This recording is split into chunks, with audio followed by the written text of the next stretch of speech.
नमस्कार दोस्तों, मैं दिलीप कुमार। दोस्तों, वर्ष 2019 में सहायक उर्दू अनुवादक पद के लिए लगभग 1300 पदों के लिए बीएसएससी ने एक वैकेंसी निकाली थी।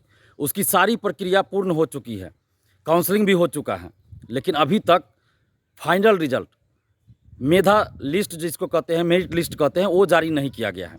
यानी अंतिम रूप से चयनित अभ्यर्थियों की सूची, मेरिट लिस्ट अभी तक जारी नहीं किया गया है। 5 साल बीत चुका है, लेकिन बीएसएससी अभी तक सोई हुई है और काउंसलिंग हो चुका है, सारी प्रक्रिया हो चुकी है। यानी कि बीएसएससी को अंतिम रिजल्ट यानी अंतिम रूप से चयनित अभ्यर्थियों की सूची, मेरिट लिस्ट जारी करने में क्या दिक्कत हो रहा है? क्या अंदर अंदर कोई धांधली सेटिंग तो नहीं चल रही है? सीटों की बोली तो नहीं लग रही है?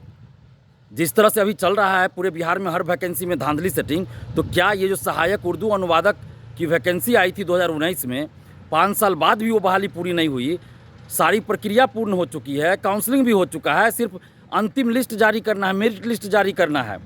उसमें इतनी देरी अब क्यों हो रही है? तो क्या पर्दे के पीछे से सीटों की बोली लग रही है? बेचा जा रहा है सीट को? पैसे लेने का इंतजार किया जा रहा है? कुछ लोगों का पैसा बचा हुआ है क्या?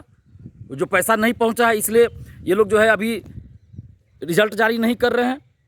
हम बीएसएससी से कहना चाहते हैं और मांग कर रहे हैं बीएसएससी से कि जल्द से जल्द सहायक उर्दू अनुवादक का मेरिट लिस्ट जारी कीजिए।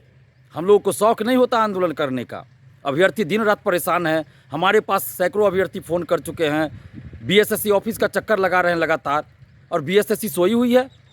अगर आप मेरिट लिस्ट जारी नहीं कर रहे हैं जल्द से जल्द, तो इसका मतलब है कि आप अंदर अंदर सीटों की बोली लगा रहे हैं, बेच रहे हैं सीट को, धांधली सेटिंग चल रही है, और इसलिए रिजल्ट जारी नहीं किया जा रहा है।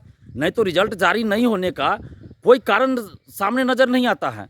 5 साल पहले वैकेंसी आई थी, सारी प्रक्रिया, परीक्षा हो चुकी, उसका रिजल्ट आ चुका, काउंसलिंग हो चुका, तो अब किस बात की देरी है भाई? अगर बीएसएससी सीटों की बिक्री नहीं कर रही है, अगर ईमानदारी से काम कर रही है, तो फिर मेरिट लिस्ट जारी करने में क्यों दिक्कत हो रही है? इतना लेट क्यों हो रहा है? सहायक उर्दू अनुवादक का ये मेरिट लिस्ट जारी करने में इतनी देरी क्यों हो रही है? काउंसलिंग हो चुका है कब का। हम बीएसएससी से कहना चाहते हैं, और बीएसएससी के जो नए अध्यक्ष बने हैं उनसे भी हम आग्रह कर रहे हैं कि अध्यक्ष महोदय, आपके बारे में पता है कि आप ईमानदार व्यक्ति हैं, तो ऐसा ना हो कि आपके ऑफिस के अंदर जो कुछ लोग भ्रष्ट लोग बैठे हुए हैं और कुछ नए भ्रष्टाचारी आ गए हैं, तो उनके चक्कर में कहीं आपको भी बदनामी न झेलना पड़ जाए और ये लोग कहीं आपको भी बदनाम न कर दे। तो इसलिए अध्यक्ष महोदय, आप अपनी ईमानदारी का परिचय दीजिए, ईमानदारी से आप काम कीजिए। आप ईमानदार हैं, आपके बारे में पता है कि आप ईमानदार हैं, लेकिन आपके ऑफिस में जो कुछ लोग बैठे हुए हैं और 1-2 नए लोग अभी गए हैं जो कि भ्रष्ट हैं, तो ये लोग आपको भी बदनाम कर देंगे, करेंगे ये, और बदनाम आप हो जाएगा। इसलिए आपसे अनुरोध है अध्यक्ष महोदय कि जल्द से जल्द सहायक उर्दू अनुवादक का मेरिट लिस्ट जारी कर दीजिए।